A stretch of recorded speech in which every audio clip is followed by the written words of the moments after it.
Hello and welcome to Sensei podcast. This is Manos Brilakis discussing with leaders in the field of CTO and complex PCI. Sensei means teacher or master in Japanese. The goal of the Sensei podcast is to help you learn and improve in CTO and complex PCI so that you can become the best that you can be and offer your patients the best possible results.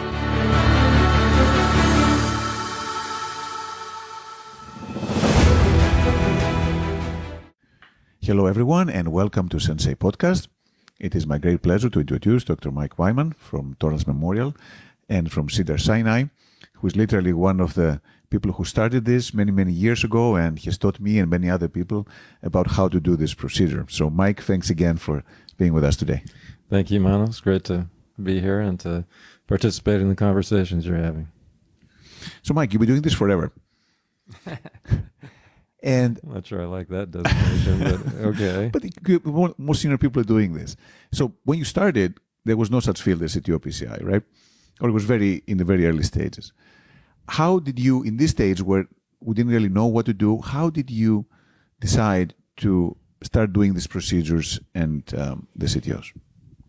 Well, I think, people were trying to do CTO PCI in their own kind of individual ways, which was very focused on traditional PCI and the ways that we did PCI in any event, any coronary circumstance that was not CTO related. So as I got into doing more and more complex intervention and started to do more of the CTO work, it became pretty clear that the way that we were doing routine PCI was not going to work for CTOs, and that there had to be other ways to approach it. So, it became a long learning process and continued long learning process. But, starting back in the, 2008 range, something like that, when some of us started going to Japan and making trips over there and kind of getting ideas about what they were doing with using dissection techniques, both antegrade and retrograde. And then, just tons and tons of collaboration between lots of different operators, both U.S. and outside U.S. And as that it kind of grew exponentially, and it was very fun to be participating in that kind of collaborative process, because there wasn't, there hadn't been that much of that, at least in my career, which has, as you say, been forever. It's, I think, and it's still pretty much true to the present time. Once a lot of people finish fellowship, there isn't a lot of collaboration and growth. Unfortunately, I think there needs to be a lot more of that. But that was true back then, and it was a very unique thing for me to see, particularly at that point in my career, to be able to have such engagement and collaboration with so many different people, trying to figure out new ways to do things, how to improve success rates, decrease complications, and we all benefited from it. It was very productive, very enjoyable process, actually, to do that. Certainly the most enjoyable part of my career in interventional cardiology. And then you always seem to be so calm and stoic and zen, almost like during any cases, everything else. Was that something you always like that, or it came over time? How did this happen? Well, I think, some of that is you just you have to try to keep yourself under control. I think a lot of what we do involves risk, and I think nerves for all of us. Some people show that more outwardly than others, but I think we're all kind of going through the same process in that regard. It's a personality thing, but I think we're all pretty much feeling the same inside when we're doing these procedures. So you're just better at hiding it, I guess, or But do you feel stressed out? You've done obviously so many. Do you now feel stressed out when you do those cases, the complex case, or you're feeling calm in general, unless something goes wrong? Yeah, I think, obviously it depends a lot on experience and numbers and volume and what you've experienced before in terms of complications. But that's a bit of a two-way sword as well, because in certain situations what bad things can happen. And so, you have to sometimes put that out of your mind. So it's a fine line, I think, a tightrope walk in that regard in terms of any time we're doing these complex cases. So I think, there's still certainly times where I feel uncomfortable in the lab. There's no question about that. Most of that is still with CTO PCI, not with too many other interventions. And it's, most of it comes down to, I think about this a lot, as I'm sure you do too. Most of it comes down to ambiguity, and, can you solve ambiguity, or are you having difficulty solving ambiguity? And I think a lot of the techniques that we've developed and spent time perfecting and making successful have been techniques which resolve, limit the ambiguity of the process that's a part of all CTO PCI. I mean, we saw that in the 3 cases this morning. There's certainly still things that make me uncomfortable and nervous, but that's part of the game. And I think you have to be able to overcome that, to some extent with your past experience, but with using a lot of these techniques that we've developed together. No, absolutely. And I agree with you that stress may be actually a good thing because it keeps you on your toes, and you may be more likely to respond faster to if something doesn't go the way it's intended to be. Is the preparation you do for those cases now, how you look at the angiograms, is that different now than it was before? Have you reached kind of a level of maturity on that area? Yeah, let me just go back to one thing we were just talking about. I do think it's better for the cath lab in general, the staff in the cath lab, to have a somewhat more calm and relaxed presence when you're the primary operator. I think kind of the more frenetic and sometimes even discombobulated you are during a case, the more difficult it is for the staff to get focused and to pay attention and to understand what's going on. So I think that I have found over the years that's a helpful piece of doing any complex case, but particularly CTO cases. So in terms of case preparation, I think, it hasn't changed a whole lot. I still spend quite a bit of time looking at films ahead of time in preparation. I like to do a lot of study of collateral access, and again, it's the same process of trying to limit ambiguity. And I do think the more that you study ahead of time, the more you can limit some of the issues that come up in terms of ambiguity. Part of that can be CT planning. I don't do a lot of CT, but there are certainly issues where I think CT can be very helpful in terms of resolving and limiting ambiguity. Otherwise, I still think that the kind of hybrid concept that we all worked on together way back when is still extremely valuable approach to think about going into most cases.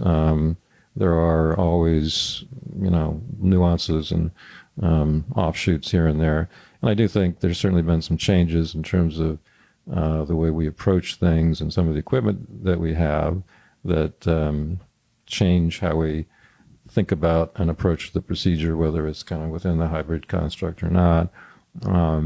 But I certainly am always trying to consider new ways of thinking about the process and the strategy. I mean, one of the great things about hybrid was that it strategized. It provided everybody both who are doing the procedure and when you're teaching the procedure, with a way to systematically think about doing things. And I think, we've gotten away from that a little bit, or maybe more than a little bit.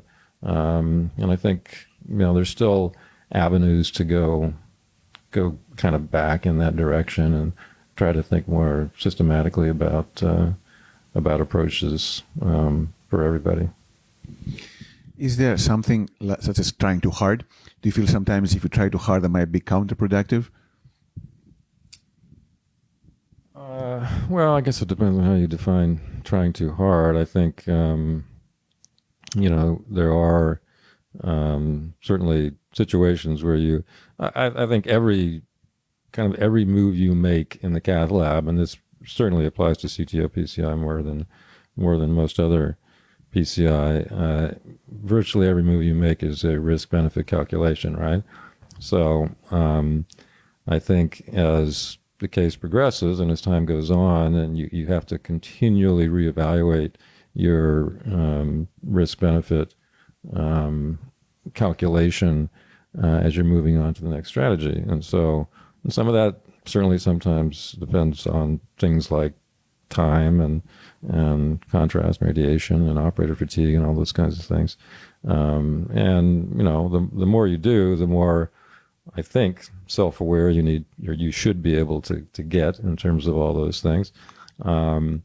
So there is a point at that for everybody. I think I've gotten pretty good, within my own CTO practice and when I'm working with other people at kind of knowing when that cutoff time is, but it's hard to quantify, obviously.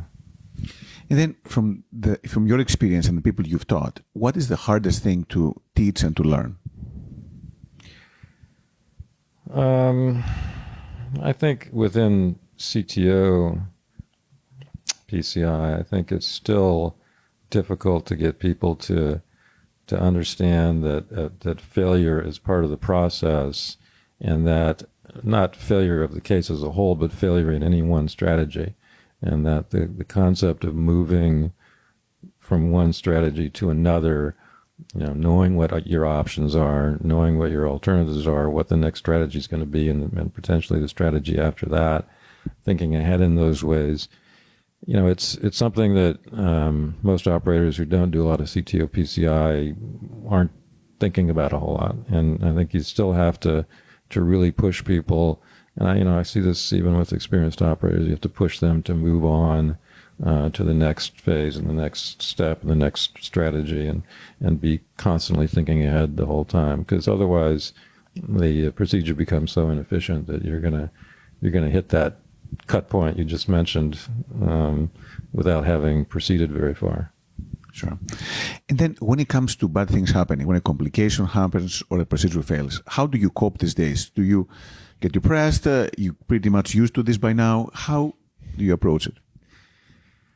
Well, if you're used to it and you don't get depressed, then I think you shouldn't be doing PCI, to be honest. No, I'm serious. Like, if it doesn't bother you and you have a significant complication and you don't spend time thinking about what happened and what you could have done differently, and what other outcomes you may have arrived at by doing things differently, then I think you need to get out of the business, because that's an absolutely crucial part of doing what we do, is to really meticulously evaluate the kinds of misadventures and bad outcomes that you're all going to have. I mean, we're certainly all going to have them in these situations. I think emotionally, it's always difficult, still difficult. I would say when you've been doing it for a long time and you've had a lot of experience, and also when you're doing it with a lot of other experienced operators who have similar bad outcomes at times, you get to understand that it's not your fault all the time, or even a lot of the time, and that it's, as long as you have done the appropriate job of evaluating things going into the case, doing things the right way during the case, and handling the complication appropriately, that, the emotional part of it should be a little bit easier to handle. Not that it's not going to be there, but a little bit easier to handle. And I certainly still, with complications, and this is, one thing, I talk about this in the talk I have later today in the complication session. It's one thing that I really think has separated out CTO operators and, the way that we developed our culture, much more so than other areas in interventional cardiology and certainly PCI, in terms of an openness and a willingness to discuss failure, and openness and willingness to discuss complications, and to grow from that. And I think that started early on. It continues to this day, certainly for me, and it makes a big difference. And I think it's incumbent on us as people in the CTO PCI field to try to extrapolate that out to make it a more widespread concept within the general interventional cardiology culture. Wonderful. And then when you talk to people, and obviously everyone's open, and that helps you feel better about it, then do you have a certain process? Do you talk to the staff? Do you educate the staff? Do you have a specific process around actually complications and non, about keeping the staff as well involved into the process and understanding what's going on? Yeah, that's a great question. That's something that has definitely evolved over time. I was not good at that early on, but you kind of forget about the fact that the staff can be just as emotionally traumatized by some of these complications as you are. So I think it's super important. I tend to do it, on an individual basis with each of the staff members that was involved with a certain case. And there's obviously review processes from a medical staff standpoint that we go through, but the cath lab staff aren't involved with that for the most part. So I think kind of individually approaching each person who was involved with the case, discussing, what happened briefly. It doesn't have to take up, hours of time, but reviewing things, reviewing how the patient's doing in particular afterwards, and then, most importantly, thanking them for what they did and the job that they've done. But yeah, that's absolutely crucial, and something that you need to continue to work on throughout your career, I think.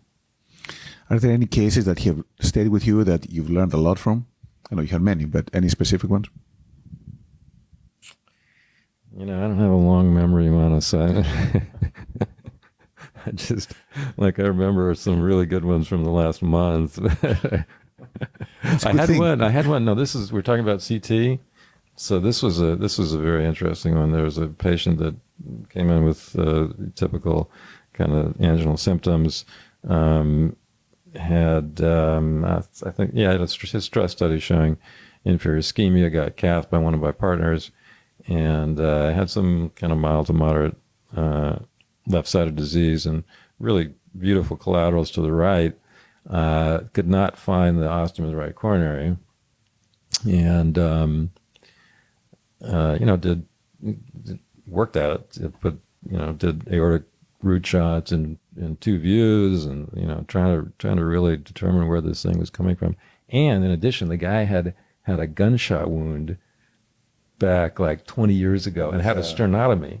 Oh wow! He had a sternotomy, yeah, and so and so in my experience, there's certainly flush occlusions of the right coronary that happens, but it's pretty uncommon. I mean, the majority of the time there's something there, even if somebody can't find it when they're looking with a traditional coronary angiogram.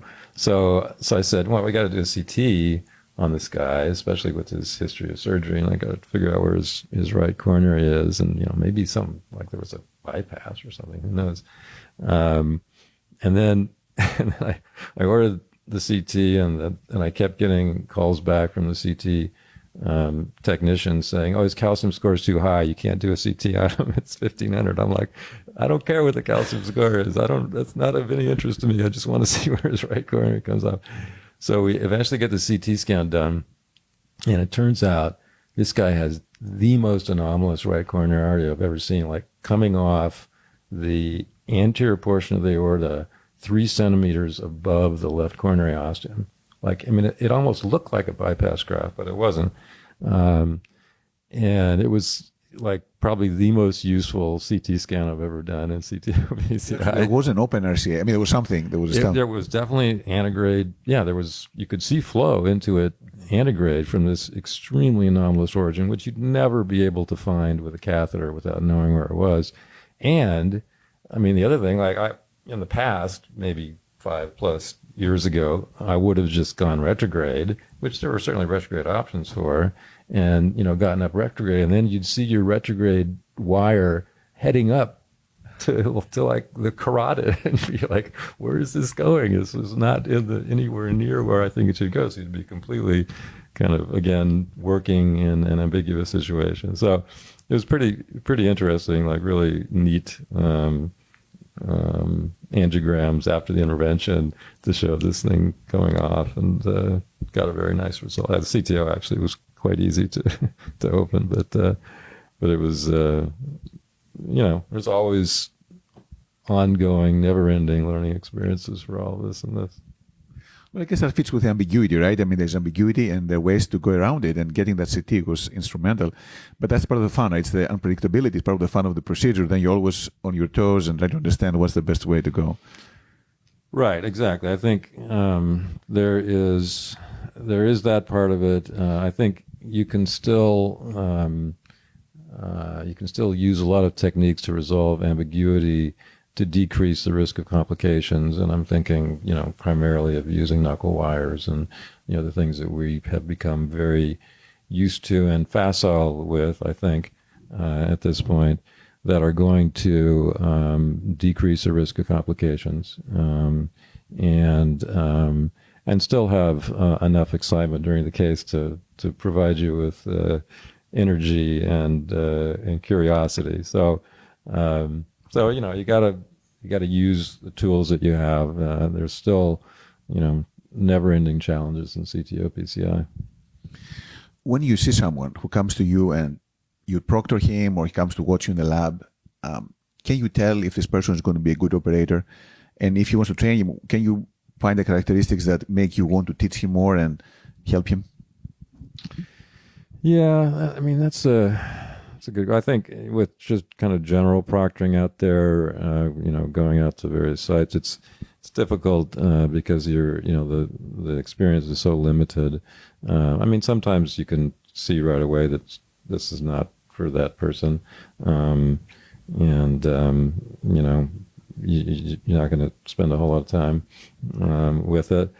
But I think, especially working with fellows a lot up at Cedars, you can really see people who are kind of have that combination of enough aggressiveness and self-confidence to sometimes push in uncomfortable situations, but also an understanding of what limitations there are, and obviously have to have other attributes with their hands and their brains and everything else. But I think you can see that with the fellows. Now I just work with advanced fellows who are doing fellowships there, so they've already gone through the general fellowship process. But there's certainly differences there, and I do really try to encourage the people who look like they can be good at this and can advance well, and continue to move the field forward, to really concentrate on doing it, as opposed to doing 15 different things and continuing all the potential structural opportunities they have at Cedars, et cetera, et cetera. So. Yeah, well, it's good to be at a place where things are happening on multiple fronts. Now, when it comes to the actual procedures and having the longevity you had is phenomenal. I know many people I've talked to, they have back pains, they have fractures, they have laminectomies. I mean, really a lot of bad stuff happening. What has been your take? How are you keeping? I know you're a big exercise fan, but how are you keeping in good shape? And have you been feeling as good or having any issues with the lead and the radiation and all these things? Yeah, I think I've certainly have always been very strongly interested in, actually, has nothing to do with doing coronary intervention, but very strong interest in athletics in general and in physical exercise and staying in shape. So been doing it for a long time, and I certainly still do it. And I think that's an important piece of dealing with the physical struggles that we have with, not just the lead, it's just, sometimes standing up all day in the lab for on and off for hours at a time. So I think that's very helpful. I think, the kind of exercise I do is very helpful in that way, because I do swimming, biking, and running. I got into doing triathlons a long time ago, and I still do the same kind of training techniques I've started doing 20 years ago for that. So I think, in particular, I think swimming is just, a fantastic form of exercise, particularly as you get older and you have to deal with more joint and mobility issues. But in terms of core strength, and I know we're getting outside of CTO PCI here, but that's exactly the point. I think it's really, really helpful to keep yourself fit in that way. So, that being said, obviously, I still, as you get older, all of us are going to have those issues, and you deal with it as you can. I think the lead. I've always been, even from a long time ago, very conscious of how the lead sits on me and the weight on my shoulders, et cetera, et cetera. So I have lots of different ways to minimize the problems with that, of course. Now, I definitely think I've worked with Rampart in a number of different labs, and I think that's a real positive advance for interventional cardiologists in general. I certainly would strongly recommend availing yourself of all opportunities, including you use the zero gravity. I get the zero gravity in my lab. Yeah. Right. So any of those things. I mean, there's pluses and minuses with all of them, but I think certainly any of those things that can minimize the amount of time that you have weight on your shoulders is going to help you in the long term. How many hours do you exercise every day? About an hour every day during the week, and then on the weekends I do longer, long bike rides on the weekend. And do you think that apart from the physical part, I guess, remaining strong, also helps the mental, psychological part?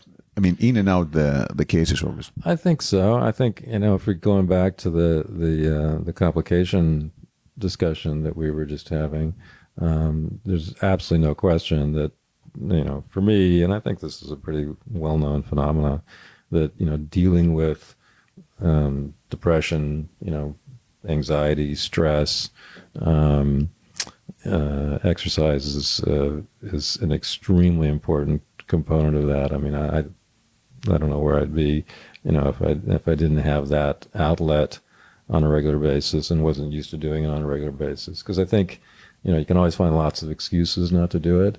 And I think if you have been doing it a long time and you understand how beneficial it can be, even if you feel like crap while you're doing it, then you're going to be able to keep it up and continue to get the success out of it, both physically and mentally, that we're talking about. And do you have any favorite books or favorite movie? I'm a avid reader, and again have a short memory for my favorites in those areas. But I like all kinds of fiction and nonfiction. I like to mix it up. I like a lot of historical nonfiction. I spent one year, a few years ago, reading all kinds of historical nonfiction, starting, pre-U.S. Historical nonfiction, starting pre-Revolutionary War, and then just working my way up all the way to the present time. That was really enjoyable and interesting.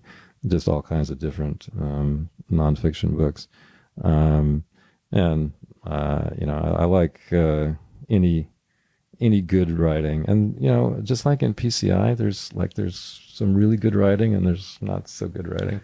I'm reading a book right now by Ann Patchett, and she's just fantastic. I don't know if you know any of her novels, but she's just a fantastic writer. So really, really good nonfiction is very enjoyable, and also can take your mind off things for a short period of time as well. How about movie? Movies, it really didn't.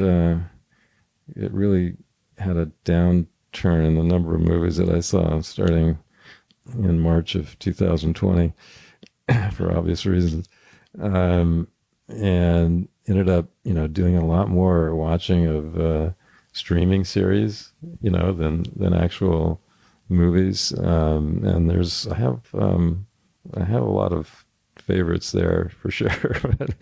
That's kind of a long list, and most of them I'm waiting for the next season to come out. Things like Severance and Succession. I don't know if you've seen any of these. Like they're really fantastic shows, great writing, and everything else. And but the next season is going to be like 1 or 2 years away. And it's like drives you crazy. But yeah, I really enjoyed watching some of those from time to time. And what are you most proud of from the things you've done so far? What are you most proud of, both professionally and personally? Well, I guess probably professionally, I have to say most proud of continuing to grow. Really to continue to evolve, and that's I can only take a small amount of credit for that. I think most of the credit for that goes to, well, I would take credit for involving myself with, all of us in the CTO PCI space, and getting, very aggressively involved with that, because, so much of my growth and what I've done in the Cath Lab has been dependent on that interaction with everybody involved in our space. But I do feel pretty satisfied with the arc of my professional career, and that I'm continuing to try to evolve and figure out new and better ways to do things, and play around with new devices and new fun stuff for CTO PCI. Still very interested and curious about doing that kind of thing. So that's probably where I feel like professionally I've done the best. I think personally it's always about family, right? I mean, it's when you've had 4 kids that you've raised, and a couple of them have kids, and they're doing well and happy, and you have to feel generally pretty good about things, right? I mean, that's what you look back on. That's certainly the personal legacy more than anything. And are you planning to ever stop or no such thing? Well, I know distressingly, I do get asked that more and more lately. I said, even though I've had I've had this hair for 20 years, right? It hasn't changed in 20 years, but I do get asked more about it more recently for some reason. Yeah, I don't know. I certainly haven't set any fixed time. I do think you again have to be self-aware that you're not always going to have the same skill sets as you have had in the past, and you have to continue to think about that, just like professional athletes and everything else. So it's hard to know when that point's going to be. I think certainly still right now, really enjoy what I'm doing, enjoy taking care of patients and making patients feel better, for sure. Enjoy the technical aspects of what we do. Enjoy, these kind of interactions that we all have at these meetings, and trying to move things forward. So, at some point, I'll find some of that's not so enjoyable, I'm sure. I mean, I certainly already feel that being on call is not enjoyable. So that's a factor in all that decision making. And there are parts of the practice that aren't the most enjoyable for me. But the majority of what I do is still quite stimulating and enjoyable. And that's I don't have a finite endpoint in mind. So it looks like if you do triathlons, you're going to have a long career as an interventionalist. So there you go. That's the secret to success. I think it's helpful for sure. I don't know about the secret. I probably could get run over by a car riding my bike next weekend, and that would be the end of my career right there. So, well, I know many more interventionalists who have their spines fused than the ones who get run by cars. So you never know. Sure. But so, Mike, what excites you the most for the future? You've seen all the devices, you've been part of a lot of devices being developed, techniques mature, algorithms, everything else. What do you find most exciting right now? Well, I think, on the device front, there's always new interesting things going on out there. I think within the CTO realm, I think the techniques that are being developed and tested to again keep things as safe as possible, minimize risk, and building on a lot of the work that we've done over the last 10 to 15 years, particularly in terms of dissection reentry techniques, moving forward with some new devices to be able to expand the use of that, make them more consistently successful, lower the risk of the procedure. So, continuing to work on those and help to think about and develop those, and also think about ways of kind of fitting them in, as I was talking about earlier, fitting them into the process and the systematic thinking about CTO, PCI. All of that I still find quite interesting and enjoyable to participate in. Go ahead. Yeah. So if you had to summarize from everything you've done, all your experience, if you had to summarize the key points, if someone comes to you now and says, give me your advice, what should I do to become a great operator and a strong interventionalist and do the best thing I can do? Yeah, I think it harkens back to a lot of the stuff we've already talked about. I think it's you really have to, number one, challenge yourself, and challenge yourself primarily in terms of getting better, and working hard on getting better, understanding that, coming out of fellowship or even earlier in your career, you may think that you're really good at things. I certainly did, until you start interacting, doing things with other people, collaborating with other people, going to meetings, getting very, very actively involved, and you realize that you have to work hard at it. You got to keep working hard to get better and evolve throughout your career, and you have to have the desire to do that, the intellectual curiosity to do that. And I think, that's as a general concept, whether you're doing CTO intervention or any other kind of intervention in the cath lab, I think that's probably the most important thing. Perfect. Well, Mike, again, it's been a phenomenal journey. It's been so much fun working with you over the years. Thanks for everything, and again, delighted to keep on working for the next 30, 40 years. You're going to be that long? Yeah. Thank you, Manos. It was really a pleasure to have worked with you and continue working with you, and you're doing a fantastic job for the field as well, so thanks.